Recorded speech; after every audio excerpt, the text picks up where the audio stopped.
Hey, what's up? Andrew Kramer here, and in this tutorial we're going to be taking a look at time remapping and speed changes in general inside of Adobe After Effects. Here's an example of a time remap.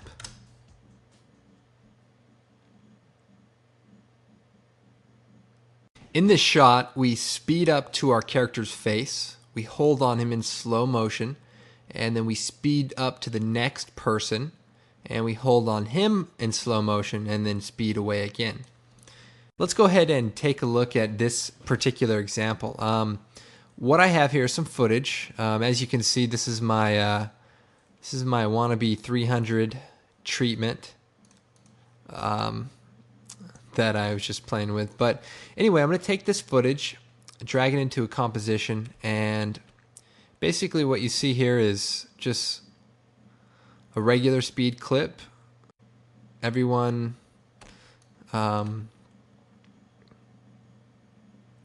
gets focused on, but instead I want to kind of zoom up to his face, slow down, zoom up to the next guy here, slow down, etc. So what I want to do is enable time remapping. So I'm going to right click on the footage, choose time, enable time remapping. And what this does is creates a new effect parameter and sets a keyframe at frame 0 and a keyframe at the last frame. So what I want to do is go through to the points that are important. So right here when we get up to his face, I'm going to set a keyframe. Move forward to just before he's done being seen, set a keyframe. So at this range between these two keyframes, I want to slow it down in a minute. But for now, let's go up to the next shot. So about right here, set a keyframe. It's a little shorter, but we'll set another keyframe, so his close up. And then the rest of it can just go on as fast as we want. So now, in between these two ranges, we want the speed to be slow. And in between everything else, we want it to be fast. Now, you have to be careful when you're moving these around, because if you move this a little bit, then you're going to screw up the timing between this whole section. So for now, we'll just take two at a time and drag it in. So now it goes really fast, comes up on him, goes real time, because we haven't separated these two keyframes, so it's going to play real time.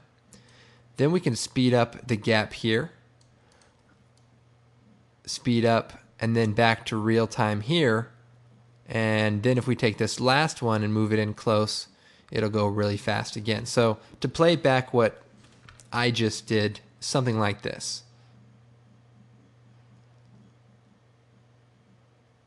So a little shaky, a little crazy. What we want to do is instead, between these two gaps where we focus on our character between here and here, we want to spread the gap out. So I'm going to kind of double it, and then for this one, probably even quadruple it so that it goes slow for a long time. So here's just what it looks like right now.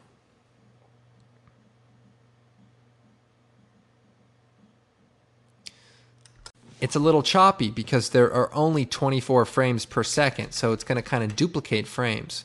Well, we can also turn on frame blending for the layer and for the comp, and it will blend the layers together, creating a pretty wild effect when the speed is at a very high rate. But let's go ahead and take a look at this anyway. Okay, so let's play it back.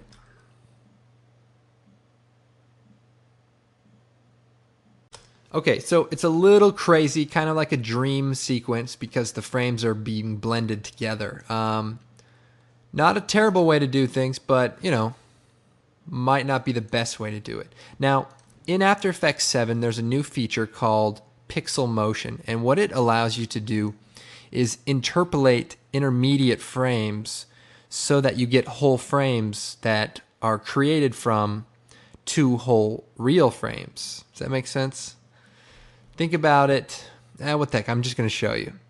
On the frame blending switch, it's got kind of a draft looking line. Well, if you click it again, that turns on pixel motion. So if you see the difference between nothing, that's the original frame being duplicated, frame blending, which is blending the frames together, and pixel motion.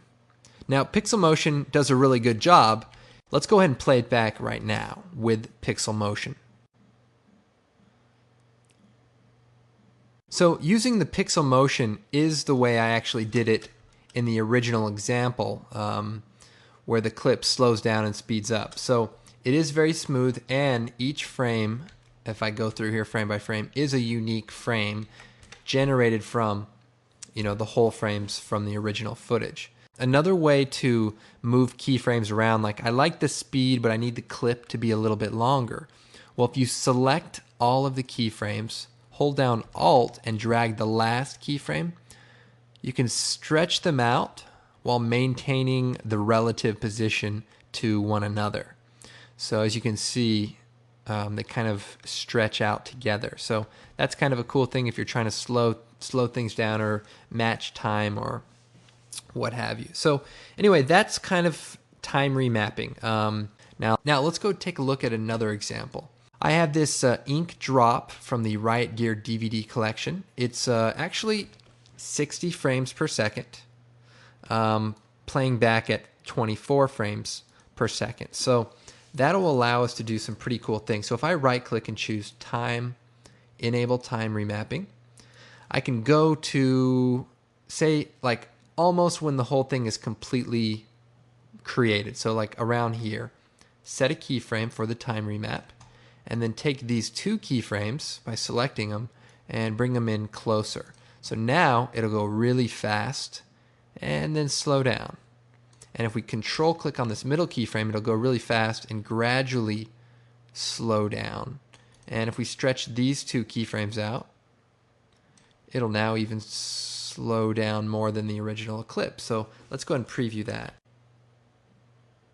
Okay, so pretty cool. We can also go into the graph editor and make this gradual. So if you select it and just kind of play around with this curve, this is the speed.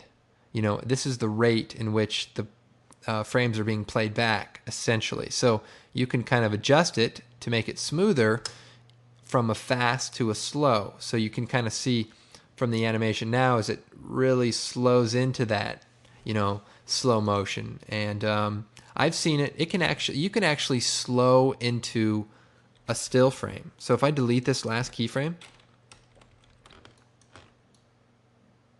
and bring up the curve, I can basically slow this into a stop. So if this line is going perfectly straight, what that means is that it no longer is playing the frames back at a fast speed. So check this out.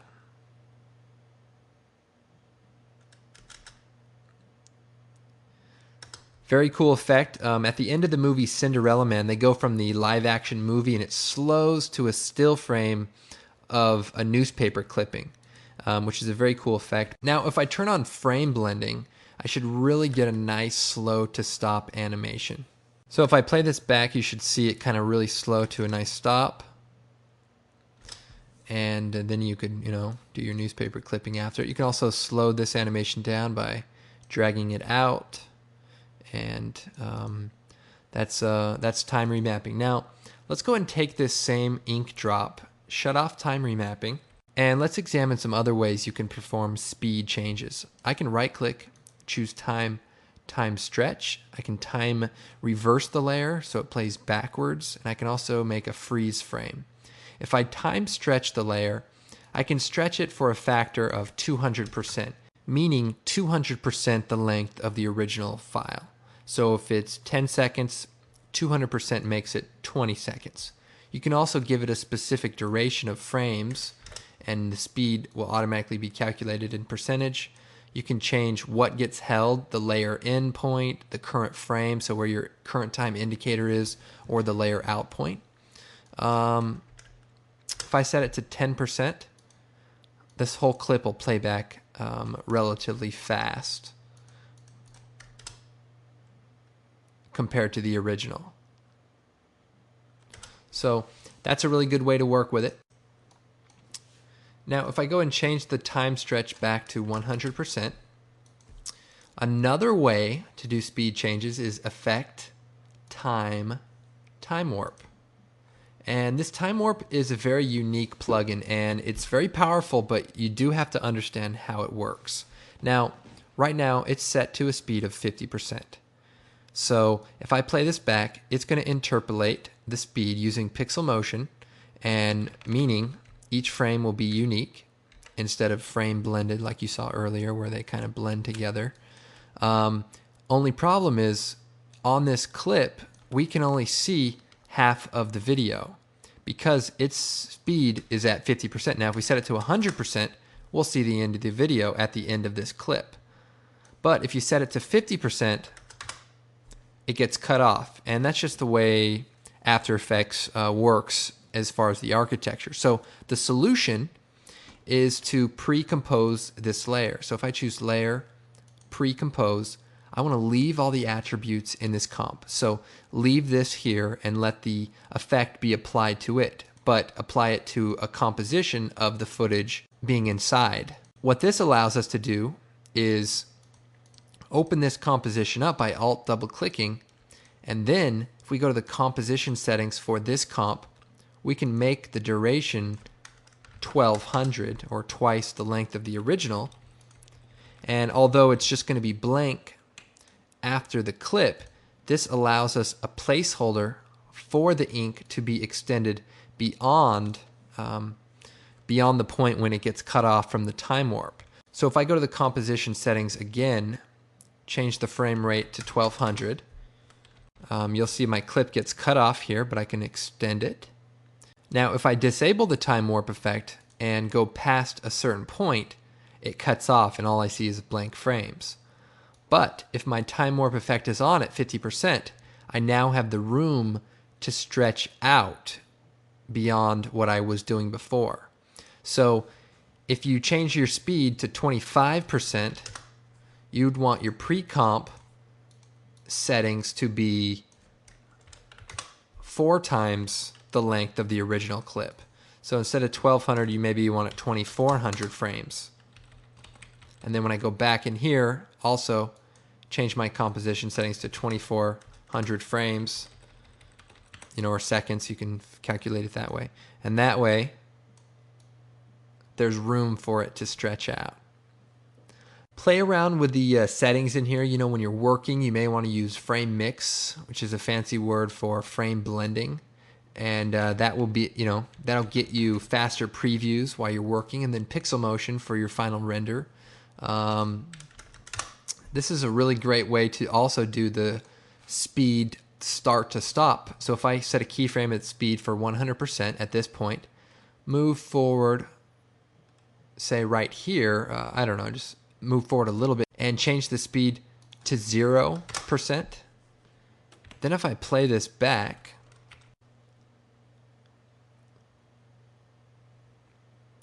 you see it basically slows to a stop, and because we're using pixel motion, it's interpolating the frames one for one. So that's how the speed change works, and hope you understand kind of the limitations and the workarounds to this great effect. Oh, one other thing, I'll go ahead and delete this. If you're working in After Effects 6.5 and you want to create a still frame, just choose Enable Time Remapping.